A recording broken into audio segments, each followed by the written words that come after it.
केंद्रीय आलू अनुसंधान शिमला कुफरी फागू फार्म पर फिर से ब्रीडर बीज उत्पादन की श्रृंखला को शुरू कर सकेगा। 2018 में ICAR आलू अनुसंधान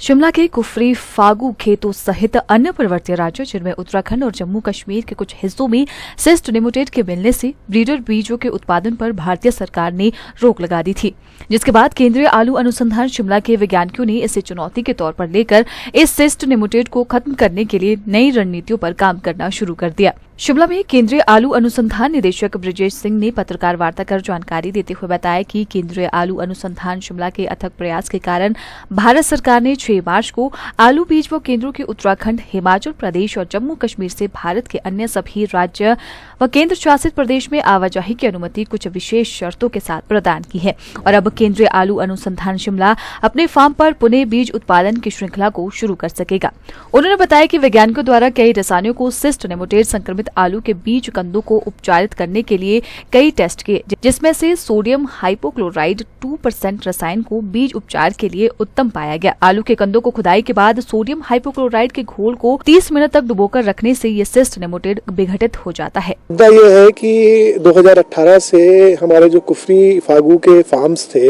वहाँ पे एक पोटैटो सिस्ट नेमेटोड का पता चला और उसके वो एक क्वारंटीन का पेस्ट है, जिसके कारण से जो है हमें बीज प्रोडक्शन पे के ऊपर रुकावट आ गई थी और सरकार ने मना कर दिया था कि हम वहाँ पे बीज पैदा नहीं कर सकते और उसको सप्लाई नहीं कर सकते। तो हम लगातार लगे हुए थे इस पे कि हम क्या कोई उपचार बना सके और फाइनली हमने एक उपचार बनाया जिससे कि इस जो नेमेटोड था इससे जो है उपचार इससे छुटकारा पाया जा सकता है और उसका रिजल्ट ये हुआ कि हमने उस उपचार के साथ दोबारा से जो हमारा मंत्रालय है कृषि एवं किसान कल्याण मंत्रालय, उनको अप्रोच किया कि हमें रिलैक्सेशन दे दिया जाए ताकि हम सीड वहाँ पैदा कर सकें। और क्योंकि पहाड़ी क्षेत्रों को जो बीज मुहैया होता था वो इन्हीं फार्म्स के द्वारा होता था, तो वो दोबारा से हम रिकूप कर सकें। तो ये जो है 6 मार्च को इसमें हमें सफलता मिल गई और मिनिस्ट्री ने इसको अप्रूव कर दिया रिलैक्सेशन को और अब उसका रिजल्ट ये हुआ है कि हम इसी साल से दोबारा से अपने बीज प्रोडक्शन का जो कार्यक्रम था उसको हम शुरुआत कर रहे हैं और इसका रिजल्ट ये होगा कि जो हमारे पहाड़ी क्षेत्र थे हिमाचल प्रदेश, उत्तराखंड और जम्मू कश्मीर, हमारे फार्म के अलावा इनके फार्म्स पे भी रोक लग गई थी, तो हम बीज पैदा करके उनको दे पाएंगे और वो भी फिर अपने जो है बीज को आगे बढ़ा के किसानों को सर्टिफाइड सीड मुहैया करा पाएंगे। हमारे जितने जो पहाड़ी क्षेत्रों के लिए अलग किस्में होती हैं, तो आज की डेट में हम जो है 4 वैरायटीज़ तो कर ही रहे हैं। उसके जो नाम अगर आप जानना चाहें तो कुफरी हिमालनी है, कुफरी करण है, कुफरी गिरधारी है और कुफरी ज्योति है। वो एक अलग टेक्नोलॉजी है जिसको हम एरोपोनिक्स बोलते हैं। उसमें जो है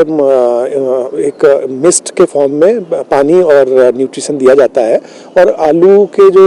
जड़ों के साथ जो स्टोलन बनते हैं जिसपे आलू पैदा होते हैं वो उसमें जो है आलू लगातार लगते रहते हैं और छोटे साइज़ का लगभग अंगूर के साइज़ का आलू हम तोड़ लेते हैं। उसका जो सबसे बड़ा फ़ायदा ये है कि अगर हम ज़मीन में आलू लगाते हैं, बीज लगाते हैं, तो हमें जो प्रोडक्शन मिलता है वो 1 से 6 या 1 से 8 तक का मिलता है, जबकि यहाँ एरोपोनिक विधि द्वारा हमें ऑन एन एवरेज 50 ट्यूबर्स मिल जाते हैं, किसी वैरायटी में 70-90 तक मिल जाते हैं। तो हमारा जो फर्स्ट स्टेज ऑफ मल्टीप्लिकेशन है वही बहुत तेज हो जाता है और उस कारण से हमें आगे की जो जनरेशंस बनाने में बड़ी सुविधा मिलती है। नहीं, ये हमारा संस्थान आप कह सकते हैं पहला है और हमारे संस्थान का ये मुख्यालय है शिमला में, लेकिन इसके अलावा हमारे 6 केंद्र हैं, उनमें से 4 केंद्र हमारे मैदानी इलाकों में हैं और 2 दूसरे पहाड़ी इलाकों में हैं। तो ये CPRI पूरा एज होल ये काम किया जाता है।